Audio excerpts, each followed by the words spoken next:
siang ya, menjelang tentunya kesempatan hari ini menjelang siang kebersamaan kita di 96,8 MHz program 2 RRI Makassar bersama dengan 94,4 program 1 RRI Makassar di RRI Radio Tanggap Bencana COVID-19.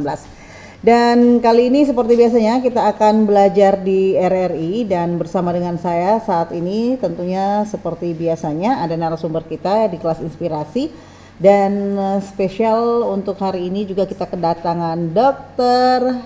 Ahmad Zaki Hasibuddin. Oke. Halo, Assalamualaikum. Halo. Halo. Iya. Baik, dicoba kembali untuk menghubungi dan di kesempatan hari ini kita tentunya akan bisa berinteraksi. Sekali lagi nanti akan bergabung dengan kami di 3621853 dan WhatsApp-nya boleh di 0811 410 968. Baik, untuk kelas kita inspirasi hari ini kedatangan dari dokter yang kemudian sekarang ikut berinteraksi tentunya dengan rekan-rekan dari Aksi Cepat Tanggap ya. Dr. Zaki Ahmad Zaki Hasibuddin ini ya.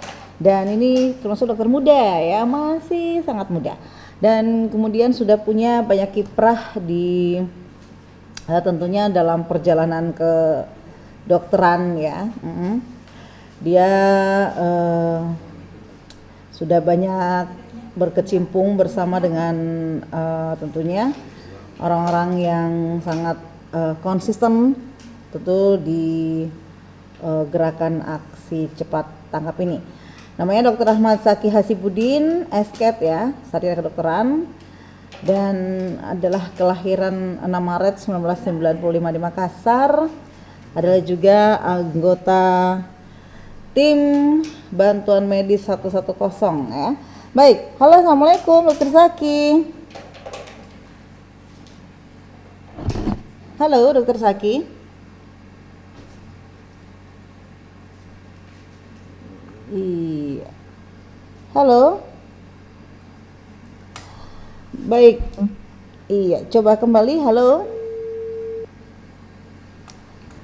Baik. Kita lanjut lagi ya kebersamaannya dan sambil menantikan kebersamaan dengan Dr. Zaki nih, semoga sudah nyambung ya. Sudahkah? Oke. Baik ya, kita dengarkan dulu nih beberapa tentunya informasi yang cukup menarik ya untuk kamu dengarkan. Oh, rupanya kita sudah tersambung, kita coba kembali. Halo, Assalamualaikum. Salam. Iya, akhirnya ya, akhirnya aku menemukanmu.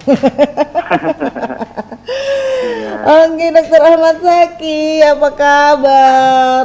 Alhamdulillah baik. Sehat ya. Sehat. Kita harus selalu semangat di tengah pandemi ya. Betul harus semangat di tengah pandemi ini. Benar. Iya. Apalagi kita surprise lagi nih, informasi terbaru Sulawesi Selatan itu sudah berada di posisi kedua ya. Iya, alhamdulillah. Alhamdulillah posisi kedua. Seandainya ini rekor mungkin keren ya, tapi masalahnya posisi kedua COVID. Aduh, gimana ya? Jadi memang perlu barangkali ya semakin diperjelas data pasien ya. Kita jadi khawatir kalau kemudian berada di posisi kedua.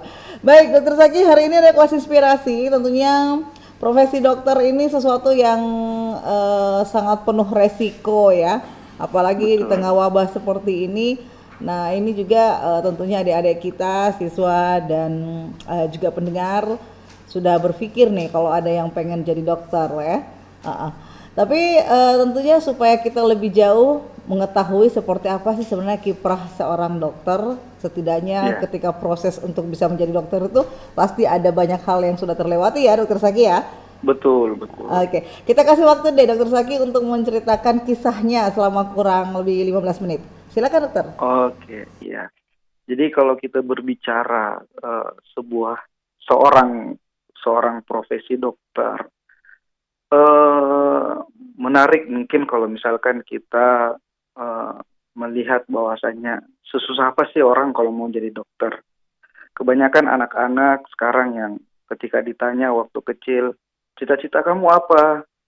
Dan tidak sedikit dari mereka yang menjawab, saya ingin menjadi seorang dokter, saya ingin menjadi seorang dokter yang humanis, saya ingin menjadi seorang dokter yang uh, ingin menolong pasien. Menurut saya sampai hari ini, dokter salah satu profesi yang sangat manusiawi, karena uh, dokter merupakan perpanjangan Tuhan untuk menyembuhkan seseorang. Saya ingat betul tahun 2013 saya dari Jakarta harus kembali ke Makassar untuk menjadi seorang dokter, karena waktu itu Makassar merupakan salah satu kota yang menawarkan pendidikan dokter yang murah dibandingkan pendidikan dokter yang ada di luar Makassar. 2013 masuk Fakultas Kedokteran UMI dengan berbagai macam tesnya, dengan berbagai macam syarat dan persyaratannya. Alhamdulillah waktu itu lulus dan melaksanakan pendidikan pendidikan dokter, ya, pendidikan sarjana kedokteran. Waktu itu tahun 2013 kami masuk dan menjalani pendidikan dokter itu sekitar 3,5 tahun.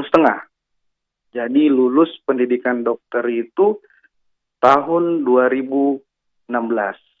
Kemudian kita harus lanjut lagi, yang mungkin teman-teman tahu bahwasanya ada namanya pendidikan Koskap atau pendidikan profesi dokter. Dan ini merupakan pendidikan yang sangat berat bagi kami karena harus meninggalkan keluarga, dan mungkin teman-teman kami yang seusia kami waktu itu sudah bisa menghasilkan uang, sedangkan kita harus masih bergelut dengan buku, dengan rumah sakit, bahkan tidak sedikit yang dari kami yang harus rela dan mengikhlaskan bahwasanya tempat tidurnya itu adalah kendaraannya, tempat tidurnya itu adalah masjid, tempat tidur itu adalah rumah sakit itu sendiri. Berjalan pendidikan profesi tahun 2016, akhirnya selesai pada tahun 2019, dan setelah melaksanakan pendidikan profesi, tidak serta-merta kita langsung menjadi seorang dokter. Ada lagi namanya ujian kompetensi dokter Indonesia, atau biasanya disebut dengan UKM PPD. Dan tidak banyak di antara kami juga yang langsung lulus. Ada yang harus mengulang 1, 2 kali, 3, 4 kali.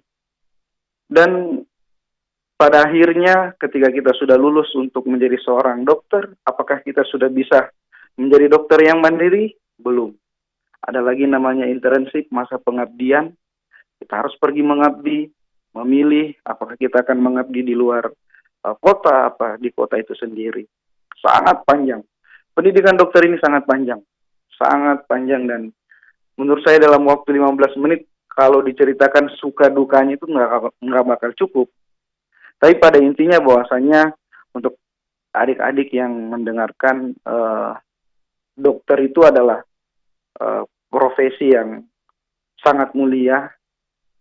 Ya, walaupun profesinya mulia, tapi kembali lagi pada diri kita, bahwasanya kita ini mau jadi seorang dokter yang bagaimana. Apakah dokter yang betul-betul melihat pasien, betul-betul memperlakukan manusia sebagaimana mestinya.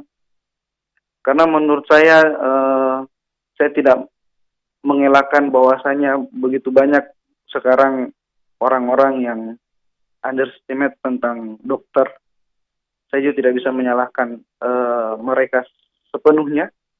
Akan tetapi yang ingin saya katakan bahwasanya tidak ada dokter satupun yang ada di dunia ini yang sengaja untuk mencelakai pasiennya. Tidak ada satupun dokter yang ada di negeri ini yang sengaja untuk mencelakakan pasiennya. Semua kami lakukan sesuai dengan apa yang kami pelajari, semua yang kami lakukan sesuai apa yang telah diajarkan oleh guru-guru kami. Jadi bagi adik-adik yang menjadi dokter, siapkan mental kalian, siapkan akhlak kalian, karena menjadi dokter bukan hanya sekedar profesi, tetapi dokter punya amanah yang sangat mulia, yaitu satu-satunya mungkin profesi yang bisa menentukan orang bahwasanya orang ini akan hidup atau mati sesuai dengan keilmuannya kami. Seperti itu kira-kira.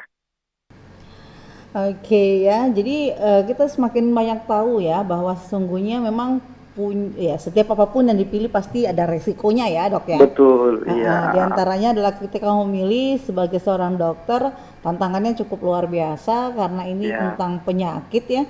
Kalau ya, bicara soal sakit, biasanya kita akan menjauh dari orang yang sakit nih. betul. Tapi ini dokter harus mendekat, soalnya dia yang Benar. sangat diharapkan untuk bisa membantu menyembuhkan. Nah, pendengar juga, sahabat kreatif dimanapun berada, pendengar RRI Radio Tanggap Bencana COVID-19, bisa ikut berinteraksi dengan kita di 3616441 atau bisa lewat WhatsApp-nya di 0811 410 968. Nah, Dok, ini kan sekarang lagi pandemi ya. Iya. Ini tahun berapa sih sebenarnya dokter mendapat gelar kedokterannya? Saya mendapat selesai itu 2019, Mm-mm. mendapatkan gelar dokter itu 2020 awal tahun ini. Mm-mm. Itu setelah koas Ya, ya, setelah koas ya. iya setelah koas. Selesai koas 2019, Uh-uh. sumpahnya itu 2020. Oh ya, cukup panjang ya sebenarnya perjalanannya Iya, untuk bisa benar. menjadi seorang dokter Sekitar yang 7 tahun lah. Kalau terhitung dari 2013 sekitar 7 tahun. Jadi ketika kemudian memilih menjadi dokter, sebenarnya apa sih yang menginspirasi dok awalnya? Apakah karena orang tua yang menginginkan dokter jadi seorang dokter? Ya, Ataukah memang seperti bahasa tadi, cita-cita dari kecil kita kalau nggak jadi presiden ya jadi dokter? iya, benar. Saya jujur kalau misalkan pribadi ya, saya mungkin salah satu orang yang tidak pernah menyebutkan ingin menjadi seorang dokter. Ya. Ya, saya salah satu orang yang tidak pernah bercerita waktu kecil, waktu SMP, waktu SMA bakal menjadi dokter. Ya. Kenapa? Karena saya menganggap bahwasanya dokter itu adalah pekerjaan yang paling tega ketika orang sakit dulu ya, waktu belum ada era BPJS dan Ya. segala macam. Orang sakit kok dimintain duit, ya kan? Tega Aduh, ya. betul, ya. Tega Ini ya. cerita. Jadi saya mau ngasih tahu bahwa saya nggak ngebela dokter, tapi saya salah satu dokter yang suka melihat sudut pandang dari luar. Ya. Kemudian Oke. saya harus melanjutkan pendidikan dokter karena orang tua ridhonya di situ. Masuk kedokteran UMI, Ya. berjalan. Jujur yang membuat bahwasanya saya yakin ingin menjadi dokter adalah ketika saya menjadi seorang relawan. Kenapa? Karena ternyata manusia itu tidak bisa dilihat dari satu sudut pandang. Sama dengan dokter, kita tidak bisa menilai bahwasanya dokter itu dari satu sudut pandang. Saya melihat ketika saya menjadi seorang relawan, saya menjadi relawan di ACTMRI itu tahun 2016. Waktu itu saya belum sarjana, Kak. Ya. Belum sarjana, lagi sibuk-sibuknya akhir tahun pendidikan sarjana kedokteran. Saya memilih untuk bergabung di dunia kemanusiaan dan luar biasa pelajaran yang saya dapatkan bahwasanya menjadi seorang manusia ya, bukan menjadi seorang dokter, menjadi seorang manusia kita memang diciptakan untuk berbagi. Ya. Jadi manusia diciptakan memang untuk berbagi satu sama lain. Dan waktu itu saya berpikir bahwasanya takdir saya ini udah selangkah untuk menjadi seorang dokter. Dan ketika saya mendalami dunia kesehatan di balik kerelawanan atau di dunia kemanusiaan, ternyata begitu banyak orang-orang yang membutuhkan tenaga medis, membutuhkan kesehatan. Indonesia ini negara yang sangat luas, negara yang beriklim tropis dan begitu banyak penyakit-penyakit yang menurut saya perlu ditangani dengan sangat serius. Ya. Nah, waktu itu saya berpikir seperti ini, kalau misalkan kita hadir hanya untuk memberikan komentar, saya waktu itu sebelum masuk ke dokteran ya, saya salah satu orang yang sangat sering mengkritik dokter waktu SMA. Jujur, saya sangat sering mengkritik dokter. Kok dokter kayak gini sih. Dan ketika saya masuk dunia kemanusiaan, hati kecil saya terketuk bahwasannya mau sampai kapan kita mengkritik? Kenapa kita tidak memulai dari diri kita sendiri untuk berbagi? Mencoba Ya, sendiri betul, gitu untuk ya. berbagi, untuk humanis. Di Indonesia ini sangat banyak orang cerdas, di Indonesia ini sangat banyak orang pintar, di Indonesia ini sangat banyak dokter-dokter yang hebat, banyak dokter-dokter kita yang ditarik ke luar negeri. untuk mengembangkan keilmuannya. Yang mungkin dibutuhkan sekarang oleh Indonesia adalah dokter yang nasionalis, dokter yang betul-betul bahwasanya dia merasa bahwasanya saya ini adalah dokter yang ada di Indonesia dan kewajiban saya adalah menolong sesama umat manusia. Seperti itu. Bukan berada pada wilayah dokter komersil ya. Iya, benar. Gitu ya. Jadi dokter itu sebenarnya bukan persoalan di rumah sakit, tapi sejatinya kita manusia ini adalah ya berbagi sesama, berbagi, menolong untuk mencapai kesejahteraan. Betul. Dan dokter punya salah satu aspek, apalagi di undang-undang kita kan kesehatan merupakan salah satu jaminan dari negara kita yang tercinta ini. Seperti itu. Ya, jadi menarik ya. Sebenarnya kalau dengar kisahnya sepertinya terjebak dalam kedokteran ya. Ya, awalnya gara-gara sering memaki nih, sering kritik gitu ya. Akhirnya ya udahlah, kamu ngetes deh ini. Kritikan kamu dibawa ke kamu jadi dokter gitu. Ya, benar. Seperti itu. Tetapi kan seperti menarik ya tadi bahasanya bahwa ketika kita menjadi dokter itu sebenarnya adalah bagian dari sudah menyerahkan diri kepada Indonesia. Sebenarnya kan lebih ke situ ya, sampai ada bahasa tadi kita harus punya sifat nasionalis. Selain itu tentunya harus humanis ya. Betul. Jadi lebih gampang untuk bisa berinteraksi dengan masyarakat. Apalagi sekarang di tengah pandemi, banyak sekali kisah-kisah yang kemudian juga menjadi ramai ya, diperbincangkan dan bahkan sudah sampai ke beberapa pemberitaan yang cenderung sudah mulai tidak percaya ya dengan kondisi yang ada sebenarnya. Nah, ini sebenarnya tantangan baru juga sih di bidang medis. Sebenarnya kan kalau kita lihat yang ditunggu ini vaksinnya ya. Kalau misalnya berhasil dapat vaksinnya, saya pikir ini sudah mulai nyaman gitu. Bagaimana sendiri dengan dunia medis sendiri? Apakah sudah ada upaya-upaya yang dilakukan untuk melakukan penelitian supaya vaksin ini bisa diproduksi oleh kita sendiri begitu, tidak perlu menantikan dari negara lain? Itu tadi yang saya katakan bahwasanya sebenarnya sebuah sindiran bahwasanya di negara kita ini sangat banyak orang-orang yang cerdas, sangat banyak orang-orang yang bisa memiliki kompetensi untuk menghasilkan vaksin tersebut. Saya tidak bisa banyak komentar karena itu bukan dari disiplin ilmu saya. Maksudnya dokter kan banyak subspesialis, ada spesialis-spesialisnya. Itu tentu ranah daripada guru-guru kami yang lebih senior, yang sudah lebih duluan menginjakkan kakinya di dunia kedokteran. Harapan kita adalah Indonesia kan negara hukum, negara yang punya sistematika pemerintahan. Kalau misalkan jadi jatuhnya seperti ini, kami dokter mau sehebat apapun dokter ya tetap kami adalah warga negara Indonesia yang biasa, yang tidak punya, maksudnya kita tidak memiliki wewenang sampai kapan kita mau seperti ini, apa yang harus kita lakukan. Semuanya tentu baik koordinasi, semuanya tentu sesuai dengan aturan yang ada, seperti itu. Jadi harapan kami justru mungkin dokter yang harus ditanya apa kira-kira harapannya nih terhadap apakah harus disediakan peralatan yang canggih untuk menemukan virus ini, ataukah harus ada legalitas yang bagaimana untuk menemukan vaksin dari virus itu sendiri, seperti itu kira-kira. Jadi pada intinya bahwasanya pandemi ini kan kalau mau dibilang dokter menjadi garda terdepan ya. Bahkan tidak sedikit yang dari kami tenaga kesehatan lainnya, teman-teman sejawat yang lainnya, baik dari perawat dan senior-senior yang lainnya menjadi harus meninggalkan keluarganya untuk menjadi garda terdepan. Di Makassar sendiri kan sistemnya 14-14 ya, 14 hari kerja, 14 isolasi.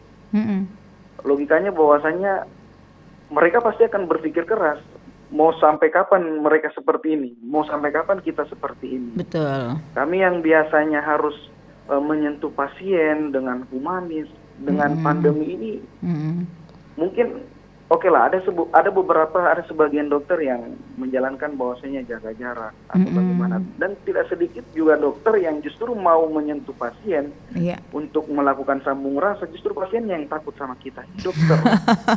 Itu terjadi ya? Iya, sekarang kan seperti itu. Kalau kita melihat real yang di lapangan kan seperti itu. Iya. Jadi kalau saya sih untuk kita semua, ayolah kita sama-sama berpikir yang cerdas bahwasanya pandemi ini nggak bisa dilawan hanya untuk persoalan dokternya, Iya. persoalan tenaga kesehatannya. Pandemi ini adalah musuh bersama. Pandemi ini adalah kewajiban kita sebagai warga negara Indonesia yang sekarang luar biasa terpaparnya. Kita harus sama-sama gotong royong gitu loh. Kita pernah sukses menggapai kemerdekaan dengan gotong royong. Masa dengan Indonesia yang hari ini ya, Indonesia yang dulu aja dengan gotong royong bisa merdeka. Indonesia yang hari ini yang sudah merdeka, mestinya lebih bisa lagi dengan gotong royong untuk melawan pandemi ini. Seperti itu kira-kira. Oke, ini semakin kuat ya bahwa ternyata menjadi dokter itu tidak hanya bermodalkan kemampuan finansial ya dengan anggaran yang besar, tetapi juga sebenarnya adalah komitmen dan konsistensi terhadap keinginan untuk membuat pasien-pasiennya itu apa ya, lebih cepat sembuh ya. Betul. Nah ini ada juga nih, silakan 3616441 terbuka untuk line telepon kita 3616441 dan bisa juga WhatsApp-nya ke 0811410968. Dokter Zaki, ini saya sedikit penasaran. Kalau misalnya kita pengen apa ya, pengen jadi dokter, ada juga sih yang begitu ya, pengen jadi dokter, tapi takut lihat darah gitu dok. Kira-kira bagaimana ya caranya supaya bisa terlepas dari trauma apakah namanya ya? Karena kadang-kadang juga ada yang baru lihat darah pingsan begitu dok. Betul. Kalau dalam dunia medis sih sebenarnya ada terapinya Kak ya. Jadi ada ya? Ya ada terapinya. Jadi nama terapinya itu dipaparkan langsung dengan darah. Jadi tapi secara step by step, pertama langsung dilihatin darah sedikit demi sedikit, istilahnya kayak dia dipaparkan secara langsung, secara bertahap sampai betul-betul terbiasa. Ya kalau misalkan takut darah ya jelas nggak bisa jadi dokter dong, soalnya kan kita kontak langsungnya sama manusia punya risiko berdarah, apalagi kan kalau misalkan dalam pendidikan profesi dokter yang saya cerita tadi dalam 2 tahun terakhir ini, wah itu betul-betul kita pendidikannya di rumah sakit, jadi udah nggak belajar lagi, tinggal praktek, lebih banyak observasi, lebih banyak mengamati dan melihat sebenarnya regulasi yang ada di rumah sakit, bagaimana menangani pasien, seperti itu. Itu ya, jadi pengalaman-pengalaman itu penting ya. Saya jadi ingat dulu cerita ya, ini ada keluarga yang juga dokter ya dok ya. Terus istrinya bilang, gimana mau kaya kita ya kalau dokternya kayak gini gitu. Memang kenapa setiap pasien yang misalnya ada yang sudah tua kemudian berobat tidak mampu, tergolong masyarakat kurang mampu, ini dokternya pasti ngasih duit transport pulang dan gratis. Ada banyak guru-guru saya banyak yang seperti itu, bahkan nggak ke pasien ya, ke kita anak didiknya aja biasa ditanya, kamu kesini naik apa? Naik ini prof, naik ini dok. Ini ya buat uang pulang kayak gini. Jadi makanya saya katakan tadi bahwa pendidikan dokter itu bukan sekedar hanya untuk kata sembuh, tapi ada hati yang, maksudnya begini, dalam jiwa manusia itu kan 20% itu adalah pengobatan, selebihnya adalah sugesti. Sugesti inilah yang menjadi sebenarnya yang menjadi art bagi kami ini di tenaga medis, khususnya dokter, bahwasanya kita harus bisa betul-betul meyakinkan pasien bahwasanya dengan makan obat ini adalah kamu akan sembuh. Jadi harus ada sambung rasa, harus ada heart to heart. Bagaimana kita bisa meyakinkan pasien? Soalnya kayak gini Kak, sekarang kan obat udah gampang ya didapat, mau nggak pakai resep dokter, ini udah menjadi rahasia umum lah. Orang sakit ke Alfamart beli obat selesai kan. Pertanyaannya sering kan, biasa pasien datang ke kita, dok saya sudah makan obat ini nggak sembuh, terus datang ke kita diajak cerita, sambung rasa, heart to heart, tanyain keluhannya dan segala macam. Akhirnya tanpa dia sadari sebenarnya obat yang kita kasih itu sama obat yang dia beli. Makanya saya bilang mulianya seorang dokter itu memang ada hal yang tidak bisa dijelaskan secara ilmiah. Mhm. Ada hal yang tidak bisa dijelaskan secara ilmiah. Logisnya bahwasanya dia kan udah makan obatnya Iya. sama lagi. Heeh. Nah, kenapa dia setelah jadi dokter, Heeh. dia tersugesti bahwasanya kalau setelah saya dari dokter saya akan sembuh. Nah, kalau misalkan sugesti ini yang dirusak oleh orang-orang yang tidak bertanggung jawab dan kita pun larut dalam Heeh. hal-hal yang hoax ini, Mhm. kira-kira negeri ini kayak gimana, Kak? Kayak gitu. Bener bener Jadi bener. makanya saya bilang bahwasanya sekarang ini adalah bagaimana kita sama-sama dewasa, sama-sama Mhm. cerdas.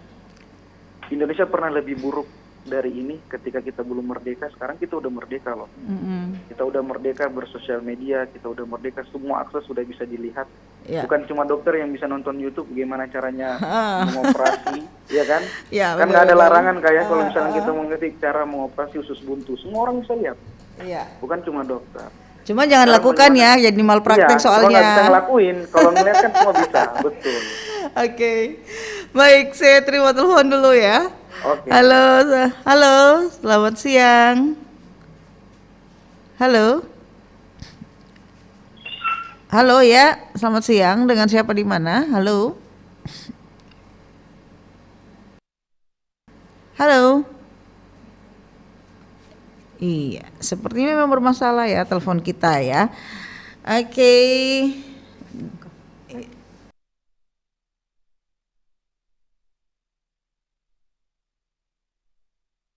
Ya, oke.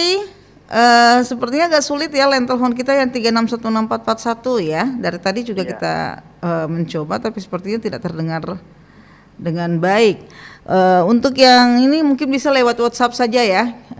Susah sekali untuk live rupanya ada sedikit trouble. Baik. Jadi tadi kita sudah banyak apa ya, kita sudah banyak tahu tentang bagaimana kemudian dunia dokter itu sangat penting ya iya. untuk kita kenali gitu. Baik ya, yang lainnya silakan. Rupanya kita menggunakan jalur WhatsApp aja ya di 0811 410 968. Sekali lagi di WhatsApp aja. Sambil teman-teman juga mencoba untuk memperbaiki dulu jalur kita ya untuk line telepon. Nah dok, ini kan masih muda gitu ya. Iya, Kemudian harus berhadapan dengan berbagai jenis penyakit. Ini masih dokter umum ya dok ya? iya, iya, betul. Iya. Otomatis kan semua jenis penyakit ini harus ditangani karena belum Betul, dapat spesialisnya gitu ya. betul, ya. Bagaimana sih sebenarnya apa ya keilmuannya ini? Otomatis kan namanya umum berarti semuanya harus dikuasai gitu ya. Iya, betul. Gimana sih apa ya suka dukanya menghadapi pasien dengan segala jenis umur, dengan segala jenis penyakit begitu. Ada yang unik enggak selama ini, Dok? Kalau selama menjadi dokter umum ya, ya suka dukanya tentu ketika dengan status dokter umum ya orang-orang ngelihatnya bahwasanya ya ini dokter umum masih dokter umum belum terlalu paham dengan penyakit seperti ini, apalagi pasien-pasien anak kan. Anak kan ya yang kita tahu bahwasanya dia kan nggak bisa ditanya ya kalau anak ya, pasti nanyanya ke orang tuanya. Jadi terkadang orang tua pasien yang kurang yakin dengan eh, performa dari dokter umum sendiri. Heeh. Tapi syukurnya sih kalau misalkan dokter umum yang dibilang tadi bisa menangani semua penyakit, kita nih salah satu yang enak loh. Di Heeh, Indonesia itu heeh, kan heeh. dibagi lagi kompetensi, ada yang 4, 4A, 4B, 3, 2 ya kan.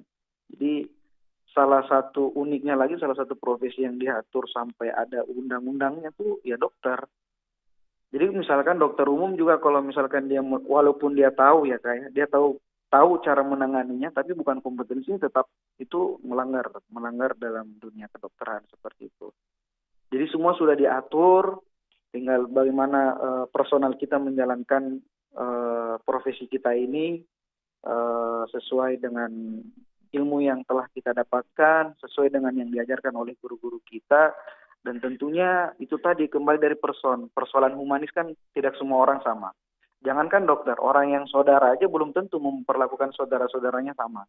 Apalagi kita yang dokter, yang notabene yang dalam 7 tahun kita sudah harus bisa mengetahui karakter pasien, kita sudah harus bisa membaca apa sih maunya pasien gitu loh. Dan ketika pasien masuk dalam ruangan kita, kita sudah harus termindset bahwasanya pasien ini sakit apa, pasien ini maunya apa, pasien ini sambung rasanya bagaimana, seperti itu. Iya. Baik, kita coba line telepon nih tadi sudah diperbaiki ya. Halo, selamat siang. Halo, selamat siang. Oh, bisa ya. Oke. Silakan. Dengan siapa di mana? Dengan Ferdi di Sudiang. Oke, silakan Ferdi. Ya, sebelumnya terima kasih banyak. Salam untuk penyiarnya dan juga untuk dokter. Semoga kita semua selalu sehat dan dilindungi Tuhan Yang Maha Kuasa. Ya. Nah, Dok, aku mau bilang bahwa profesi dokter itu kan salah satu profesi yang sangat mulia. Karena mereka betul-betul bekerja dari hati dan dengan hati untuk kepentingan banyak orang. Nah, kita kalau berbicara mengenai makanan sehat, itu kebanyakan kalau makanan sehat itu kan selalu identik dengan, ini maaf ya dok ya, orang yang mungkin secara finansial mereka kuat. Nah, bagaimana kalau untuk masyarakat yang di bawah, sebenarnya makanan sehat untuk kategori mereka itu seperti apa dok? Iya. Cuman itu saja. Terima kasih. Oke, terima kasih Ferdi. Iya, yang ditanyakan ini yang tergolong masakan, makanan dengan asupan gizi ya, yang seimbang. Karena versi Ferdi tadi biasanya yang bisa komplit dengan asupan gizi itu lebih cenderung ke mereka yang punya kemampuan finansial dibanding mereka yang di bawah standar gitu. Bagaimana dok? Makanan sehat sebenarnya kayak gini, makanan sehat kan yang fresh ya, maksudnya dalam artian makan makanan yang mengandung protein, mengandung asupan gizi yang baik. Kalau misalkan stigmanya kita bahwasanya orang yang punya banyak duit itu yang bakal menuju, maksudnya asupan gizinya terpenuhi, sebenarnya enggak juga. Jadi gini, sekarang makanan sehat itu intinya adalah bagaimana proses penyajiannya. Dalam artian seperti ini kan sekarang banyak ya junk food. Yang mahal kan sekarang junk food, makanan-makanan di mall. Sampai orang lupa bahwasanya kita ini di rumah punya kompor, bisa masak. Ya, justru yang sebenarnya yang masakan makanan-makanan yang bergizi itu yang kita bisa kelola sendiri. Dalam artian kita bisa pastiin ini kebersihannya, ini proteinnya dia tetap ada, tetap terkandung dalam makanan yang kita masak itu, jadi seperti itu. Jadi kalau menurut saya dengan perekonomian yang tidak begitu stabil ya, masih tetap bisa memberi bisa makan yang bergizi. Jadi bergizi itu tidak mesti mahal gitu ya. Bergizi itu ya cukup untuk yang kita makan, dan kita bisa mastiin bahwasanya makanan yang kita makan ini terjamin kebersihannya. Nah, bagaimana bisa kita jaminkan kebersihannya? Ya dengan kita mengelola sendiri. Nah, kayak gitu. Jadi sebenarnya pengelolaannya ya dalam prosesnya begitu. Iya. Nah, kalau misalnya butuh sayuran juga tidak mahal ya, dok ya. Betul. Banyak yang sayuran bisa terjangkau begitu. Dan kalau dikelola sendiri memang lebih nyaman rasanya dan lebih akan nyaman, fresh betul, ya dok ya, karena langsung kebersihannya kan lebih higienis ya. Jadi kalaupun ada buah juga enggak semuanya mahal ya dok ya. Betul, jadi jangan beli buah yang mahal kalau belum mampu gitu. Iya, jadi ke situ sebenarnya ya. Jadi lebih kepada bagaimana kita mengelola makanan itu menjadi makanan sehat gitu. Ya dok ya. Jadi bukan karena persoalan kapasitas anggaran yang dimiliki gitu. Benar. Nah, ini dok kan sekarang lagi di tengah pandemi nih. Ini juga kita nggak bisa nutup mata kalau sekarang sudah lagi rame-ramenya gelombang rapid test, penolakan rapid test ya. Jadi mungkin di kesempatan ini perlu barangkali masyarakat kita juga mengetahui sebenarnya rapid test itu gunanya untuk apa sih dok? Supaya tidak sampai salah paham gitu. Ya, kan sempat beredar ya kemarin ya. Katanya, jadi sebenarnya masyarakat kita sekarang ini, yaitu dia tadi saya bilang karena akses akses yang sangat mudah didapatkan, mencari informasi inilah, mencari informasi itulah, Mm-mm. searching inilah, searching itulah. Jadi Iya.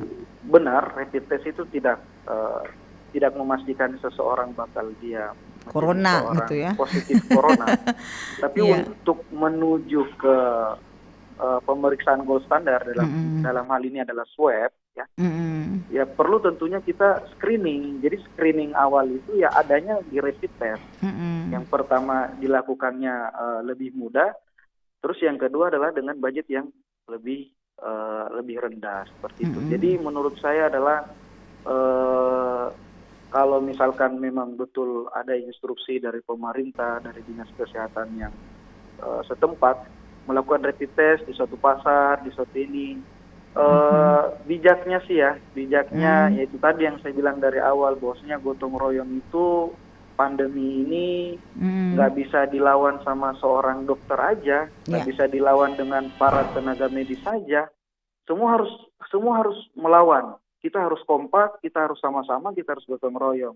Nah, masyarakat di sini turut andilnya bagaimana? Yaitu tadi dengan cara misalkan ada rapid test, yuk kita rapid test nih. Di rapid test semua sesuai dengan yang sudah ditetapkan. Karena itu tadi untuk knowledge tentang rapid test ya. Rapid test itu kan betul, dia tidak, saya ulangi lagi ya, dia memang benar dia tidak menjadi suatu bahan acuan bahwasanya kita akan positif atau negatifnya itu bukan di rapid test. Akan tetapi untuk screening dan melanjutkan ke tahap selanjutnya ya dasarnya harus rapid test. Nah, kalau misalkan rapid test kita positif, ya tentunya akan dilakukan pemeriksaan swab. Nah, seperti itu. Iya, seperti itu. Jadi pada dasarnya memang harus dipahami ya. Ini khawatirnya juga kan masyarakat udah ini kan bisa jadi protokol COVID nih. Soalnya kalau Nah, kalau maksudnya soal protokol COVID itu sudah mulai jadi bumerang juga ini istilah protokol benar-benar ya, COVID gitu. protokol COVID. Heeh. Sudah jadi sepertinya barang yang menakutkan gitu ya. Heeh, Betul. gitu. Oke, pendengar silakan di 3616441 WhatsApp kita juga di 0811 410 968. Masih bersama dengan Dr. Ahmad Zaki. Nah, dokter ini semakin ke penghujung ya perbincangan kita. Iya. Kita pengen tahu nih dokter, apa sih sebenarnya yang bisa kita lakukan supaya kita lebih konsisten untuk bisa menggapai cita-cita kita, khususnya kalau kita sudah berencana untuk menjadi seorang dokter. Iya. Kalau saya sih untuk menggapai cita-cita tentu yang pertama adalah tentukan niat ya. Niatnya mau jadi misalkan profesi A, profesi B, apa anggaplah dokter, niatnya untuk apa gitu loh. Ketika kita sudah mantap dengan niat, tentu perjalanan untuk menggapai cita-cita ini kan pasti akan ada dinamika-dinamika yang akan kita hadapi atau ada permasalahan-permasalahan yang akan kita hadapi. Nah, ketika itu tentu pertanyaannya adalah pertanyaan yang paling enak untuk ditanyakan untuk diri kita adalah bahwasanya niat kita sebenarnya apa sih untuk menggapai ini? Udah pas nggak sih dengan apa yang kita lakukan sekarang? Nah, itu yang pertama, niat. Terus yang kedua adalah apa tujuannya kita ketika akan menjadi seorang dokter? Kita harus tahu dong bahwasanya eh, kita ini mau jadi dokter yang seperti apa gitu loh. Sekarang kan dokter banyak ya. Di Makassar aja sekarang udah ada berapa tuh universitas? Udah 4 ya. Bahkan 5 kayaknya. 5 untuk fakultas kedokteran yang sudah bisa beroperasi di Makassar. Tentu akan menghasilkan begitu banyak alumni-alumni dokter. Nah, yang membedakan kita dengan satu sama lain adalah bagaimana kita bisa menghadapi pasien, karakter. Jadi karakter building itu memang sangat penting. Kenapa? Karena dengan kita memiliki karakter yang khas, kita akan bisa menjadi dokter yang baik. Begitupun dengan sebaliknya, ketika kita tidak tahu nih, maksudnya kita nggak tahu mau jadi dokter yang kayak gimana. Akhirnya ketika turun di lapangan amburadul antara mau humanis ataupun yang lain, jadinya agak lucu. Saya rasa itu aja sih, niat, perbaiki niat. Anda mau jadi, teman-teman, adik-adik mau jadi dokter karena apa? Apakah karena cari duit? atau benar-benar tulus untuk menjadi perpanjangan tangannya Tuhan atau ingin membantu sesama umat, banyaklah niat-niat yang baik. Yang kedua adalah itu tadi, karakter. Kita harus tahu diri kita, karakternya kita seperti apa, mau jadi dokter yang seperti apa, kira-kira begitu. Ini jadi penasaran saya, berarti dokter juga harus bisa menghafal ya, soalnya nama obat banyak sekali dok. Iya benar. Itu butuh berapa lama tuh hafal obatnya dok? Ya makanya Biasanya. Iya, makanya kan dokter itu pendidikannya nggak serta-merta di bangku kuliah aja. Kita namanya koas. Jadi lebih banyak learning by doing sih Kak. Jadi gitu lebih ya? banyak belajar dan langsung menerapkan. Nah itu bagian dari konsistensi ya. Iya betul, itu bagian dari konsistensi. Tapi saya penasaran, dokter Zaki kan sekarang masih dokter umum. Ada rencana ambil spesialis apa sih? Ada sih, saya mau ya semua dokter umum. Kalau ditanya pasti akan mau sekolah ya, cuma nggak tahu nanti rezekinya kan. Kalau ditanya cita-cita sih, cenderung masih kemana? berubah sih ya, kayak ngelihat peluang aja. Tapi cenderungnya kemana nih? Saya cenderungnya mau mungkin bukan spesialis, tapi lebih ke arah Mars ya, master administrasi rumah sakit atau ini ya. Oh, pengen bergerak di bidang birokrasi sih sebenarnya. Oh, lebih ke struktural ya? Iya betul. Oke, Dokter Zaki, semoga apa yang dilakukan tentunya benar ya, bahwa bidang kedokteran itu sangat dekat dengan bidang kemanusiaan. Tidak salah kemudian bergabung di ACT ya.